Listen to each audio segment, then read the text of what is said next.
आज का हमारा टॉपिक है संधि। अच्छा, मीनिंग देखिए इसका। देखो क्या है, दो वर्णों के परस्पर मेल से उनके मूल रूप में होने वाले परिवर्तन को संधि कहते हैं।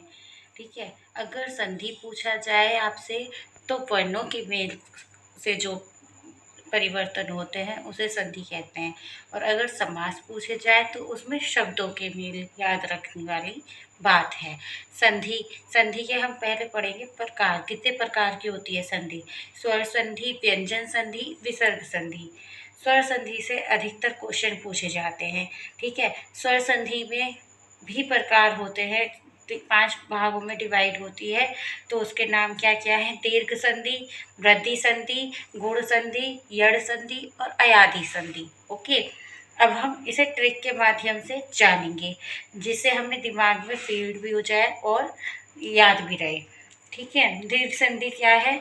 जब किसी शब्द के बीच में बड़ी आ, ई और ऊ की मात्रा हो तो उसे क्या कहेंगे? हम दीर्घ संधि कहेंगे। अब देखिए, जैसे फर्स्ट हमारा है यहाँ पे विद्याभ्यास, बीच में आ की मात्रा आ रही है तो हम सीधे लगाएंगे दीर्घ संधि, संधि पे निशान। ठीक है, ऑप्शन वाले आते हैं यूपी टेट में, आपको सभी को ही पता है। तो इसलिए जैसे गिरीश है, बड़ी ई की मात्रा आ रही है तो हम दीर्घ संधि पे निशान लगाएंगे। ये तो पता ही रहेगा कि स्वर संधि है, लेकिन स्वर संधि में भी कौन सी संधि है? दीर्घ संधि। ओके, वधु बड़े ऊ की मात्रा आ रही है तो दीर्घ संधि। योजना अवधि, बड़ा आ रहा है बीच में तो दीर्घ संधि। ओके, अब नेक्स्ट पॉइंट है गुण संधि। गुण संधि में भी छोटी ए, ओ की मात्रा और अर्घ्य स्वर आए, अर्घ्य की आवाज आए तो उसे गुण संधि से जानेंगे। देखो सुरेंद्र, एग्जाम्पल में हमने क्या लिया? सुरेंद्र, ए की मात्रा आ रही है तो क्या आ जाएगा? गुण संधि। गणेश, ए की मात्रा आ रही है तो गुण संधि। महोत्सव, एक ओ की मात्रा आ रही है, ठीक है, तो गुण। और यथेष्ट, ए की मात्रा आ रही है तो गुण। नेक्स्ट पॉइंट है हमारा वृद्धि संधि। वृद्धि में डबल मात्रा की हो जाएगी। देखो जैसे यहाँ पे तो एक थी, यहाँ पे आई की हो गई। आई की मात्रा है तो वृद्धि संधि, औ की मात्रा है तो वृद्धि संधि। माहेश्वरे, ठीक है, तो क्या आएगा? आई की मात्रा आ रही है तो वृद्धि संधि हो गई। और दंतोष्ट, ओ की मात्रा आ रही है तो वृद्धि संधि हो गई। ठीक है, राजेश्वरी, ठीक है, आई की मात्रा है तो वृद्धि संधि।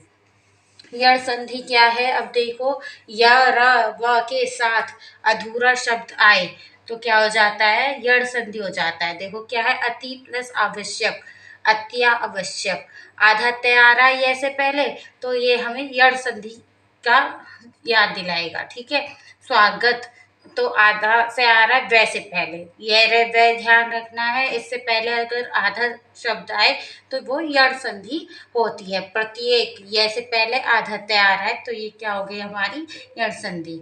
ठीक है, अब नेक्स्ट है लास्ट संधि हमारी अयाधि।